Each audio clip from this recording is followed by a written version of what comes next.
আসসালামু আলাইকুম রহমতুল্লাহি ওবরকাতুহ। সম্মানিত দর্শক, শেখ হাসিনাকে নিয়ে আলোচনা কিছুতেই থামানো যাচ্ছে না এবং এখন বাংলাদেশের যে রাজনৈতিক অবস্থা, অর্থনৈতিক অবস্থা, শিল্প কলকারখানাতে যে অচল অবস্থা, শ্রমিক বিদ্রোহ, পুলিশের এখনো পর্যন্ত যে অ্যাক্টিভিটি, এটি সন্তোষজনক পর্যায়ে পৌঁছেনি। তার সঙ্গে সঙ্গে সারা দেশের যে আইন শৃঙ্খলা রক্ষাকারী বাহিনীর তৎপরতার পাশাপাশি আইন শৃঙ্খলা যারা নষ্ট করছে, চাঁদাবাজ দখলদার, তাদের যে দৌরাত্ম্য, সেই দৌরাত্ম্যের কারণে বারবারই শুধু পরস্পর বিরোধী কথাবার্তা হচ্ছে। এক পক্ষ বলার চেষ্টা করছে যে আওয়ামী লীগ এখনো চক্রান্ত করছে, প্রতি বিপ্লব ঘটানোর চেষ্টা করছে, সেটা আনসার বিদ্রোহের মাধ্যমে হোক কিংবা যে কোনো পেশাজীবী সংগঠনের মাধ্যমে হোক, অথবা এই যে শ্রমিক অসন্তোষ, যেখানে যা কিছু হচ্ছে সব দায় আওয়ামী লীগের উপরে চাপানোর জন্য এক শ্রেণীর মানুষ চেষ্টা করছে। আবার এই যে দেশের যে সামগ্রিক অবস্থা, সেই সামগ্রিক অবস্থা যদি আপনি বিস্তার করতে চান, বিশ্লেষণ করতে চান, আপনি সকালবেলা কাঁচা বাজারে যাবেন, সন্ধ্যার পর নিউ মার্কেট, আপনি সেখানে যদি একটু ঘুরেন তাহলে আপনি বুঝতে পারবেন যে দেশ কোন পর্যায়ে গিয়েছে। আমার যে অফিসটি, সে অফিসটি পুরানা পল্টন মোড়ের কাছে 33 দক্ষিণা রোড। তো এখানে সাধারণত রাত্রি 9টা, 10টা, 11টা পর্যন্ত প্রচণ্ড ট্রাফিক জ্যাম। আমি বলতে গেলে 25 বছর ধরে এখানে ব্যবসা বাণিজ্য করি। 25 বছর না, আরও ঠিক প্রায় 30 বছর ধরে এই এলাকাতে বসবাস করছি, ব্যবসা বাণিজ্য করছি এবং এখানে এরকম অবস্থা সবসময় দেখে আসছি। ক্রমবর্ধমান হারে এই পুরানা পল্টন মোড়ের যে জ্যাম এবং কোলাহল, এটি বেড়ে চলছে। কিন্তু 5 তারিখের পর থেকে এটি ক্রমশ হালকা খালি হতে এখন এমন একটা পর্যায়ে চলে এসেছে যে সন্ধ্যার পরে এখানে আপনি একা যদি বেরোতে চান আপনার ভয় লাগবে, এমনকি বিকেলেও যদি আপনি বেরোতে চান আপনার ভয় লাগবে। নিশ্চিম নীরবতা, লোকজন রাস্তাঘাটে নেই। যে মেট্রো রেলের স্টেশনটি আমার অফিসের সামনে, সেখানে 5 তারিখের আগে যেখানে দাঁড়ানো যেত না, ঠিক সেই জায়গাটিতে এখন বলতে গেলে কোনো লোকজনই নেই। তো ইট মিনস যে অর্থনীতির যে চাকা, সেই চাকাটি ঘুরছে না। তো এর ফলে কি হচ্ছে, যারা ক্ষমতায় আছেন তাদের বক্তব্য হলো যে সকল কিছুর নেপথ্যে শেখ হাসিনার অপশাসন, অপকর্ম এবং দূরে বসে তার যে তুড়ি বাজানোর যে অপচেষ্টা, সেটি এজন্য দায়ী। আর আওয়ামী লীগের যে সমস্ত লোকজন পালিয়ে রয়েছেন, যারা পালিয়ে গেছেন, তো তাদের বক্তব্য হলো যে দেশ চালানো তো এত সোজা জিনিস না, এ খুবই কঠিন বিষয় এবং এই কাজ করার যোগ্যতা একমাত্র সেখানে সিনারি আছে, আওয়ামী লীগের লোকজনই এটা পারে। তো তোমরা তো পারছো না, তো কাজেই আমাদেরকে লাগবে, আমরা আসছি।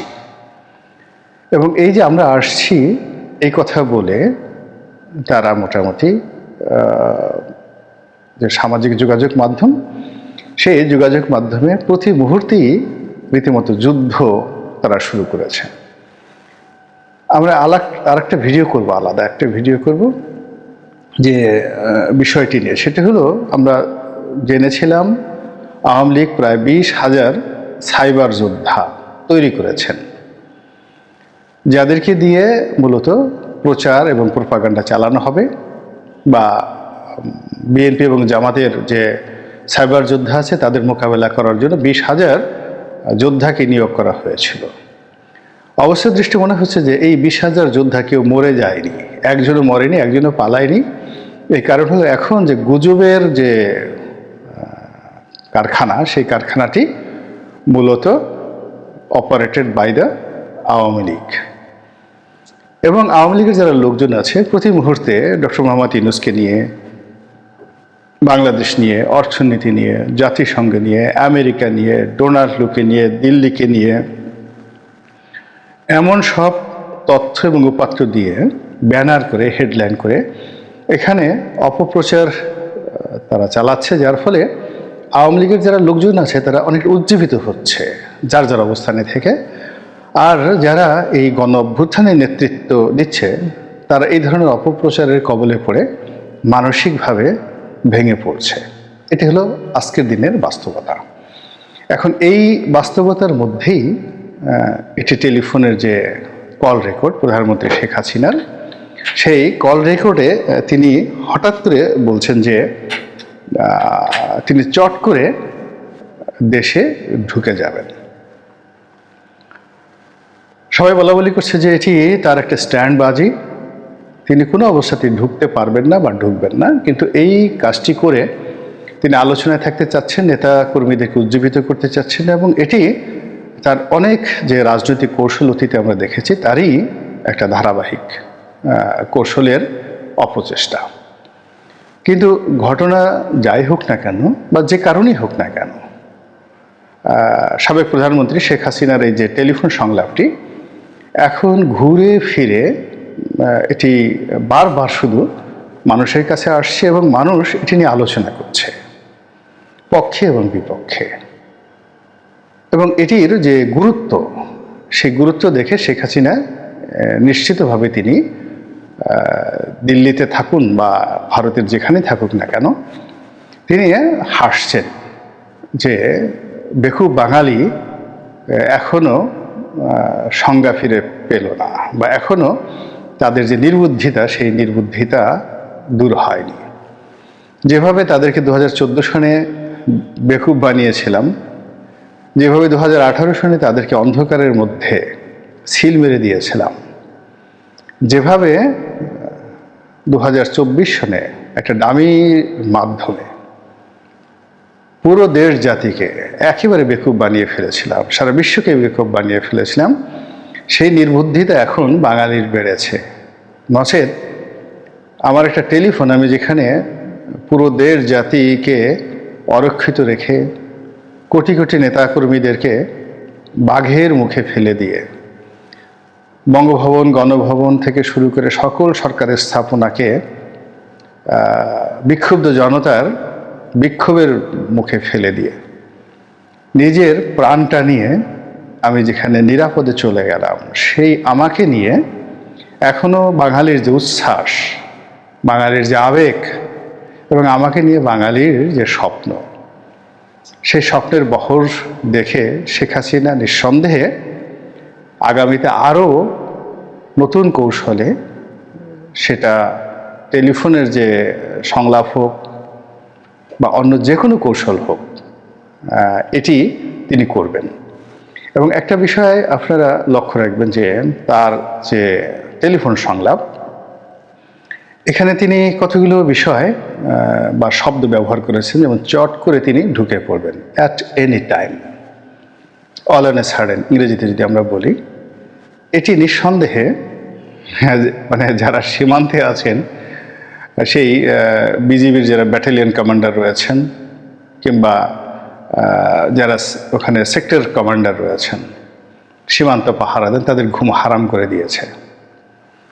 আল্লাহ, তারা দোয়া করছে, যায় নামাজ পড়ে, যে আল্লাহ চট করে যেন আমার এলাকা দিয়ে না ঢুকে, তাহলে আমার চাকরিটা নিয়ে টানাটানি লেগে যাবে। অথবা এয়ারপোর্টে যারা আছেন, সেই আমাদের আন্তর্জাতিক 3টে এয়ারপোর্ট রয়েছে, ঢাকা বিমানবন্দর রয়েছে, সিলেট রয়েছে, তারপর চট্টগ্রাম রয়েছে। এখানে যারা সিভিল এভিয়েশনের কর্মকর্তা রয়েছেন তারাও রীতিমতো তটস্থ যে কোন সময় ভারতের একটা হেলিকপ্টার বা একটা প্লেন বা একটা প্রাইভেট জেট হুট করে এসে চটজলদি এয়ারপোর্টে নেমে যায়।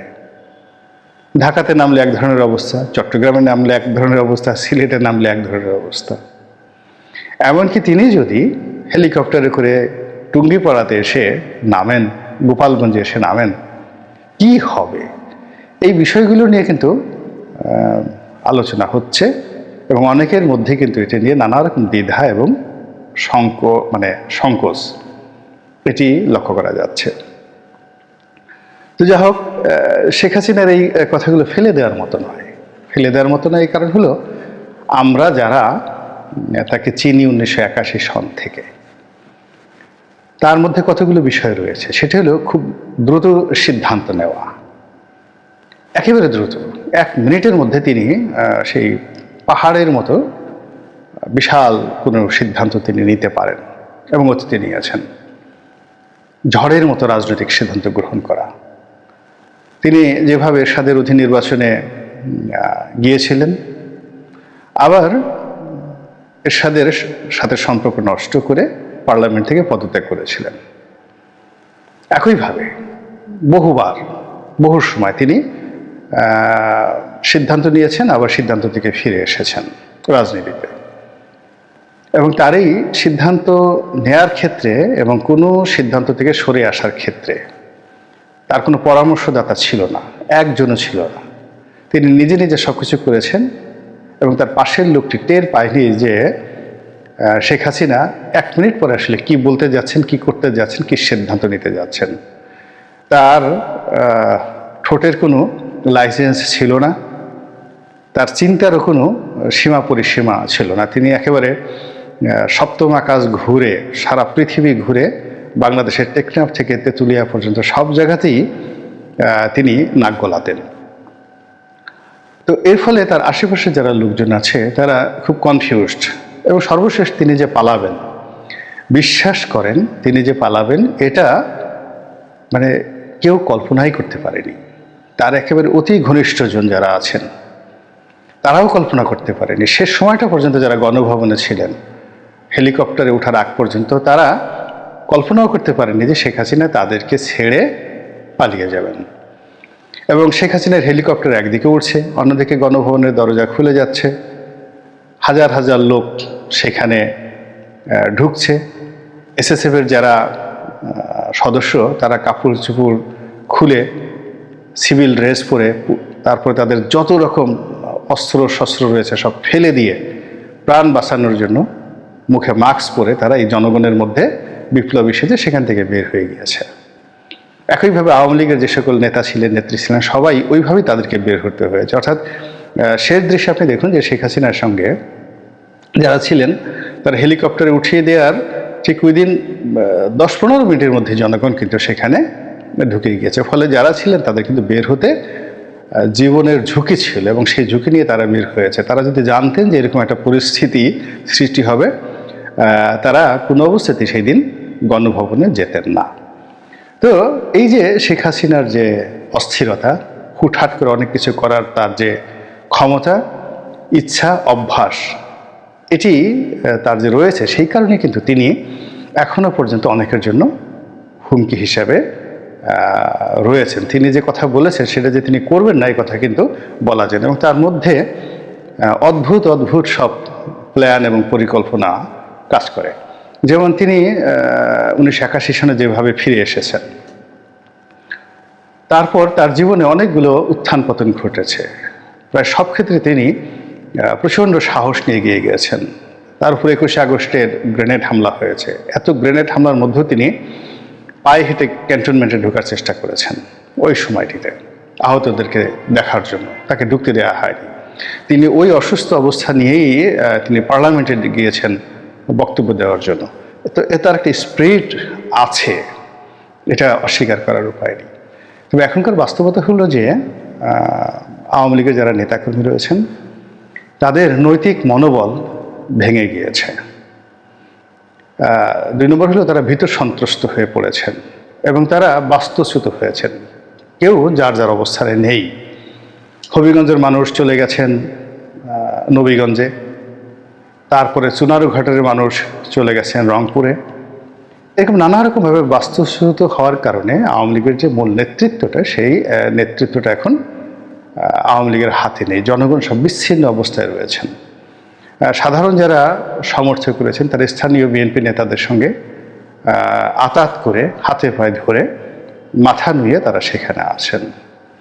তো সেই অবস্থায় উনি চট করে যদি ঢুকে পড়েন বাংলাদেশে, তো সেটি আমার কাছে মনে হচ্ছে না যে তিনি যেভাবে আশা করছেন সেরকম কিছু একটা ঘটবে। বরং তিনি গ্রেপ্তার হয়ে যাবেন এবং গ্রেপ্তারের পরে আরও অনেক কিছু অনাকাঙ্ক্ষিত ঘটে যেতে পারে। এমনকি তার এই যে চট করে ঢুকে যাওয়ার ফলে বাংলাদেশে গৃহযুদ্ধ শুরু হয়ে যেতে পারে, যেটাকে সিভিল ওয়ার বলা হয়।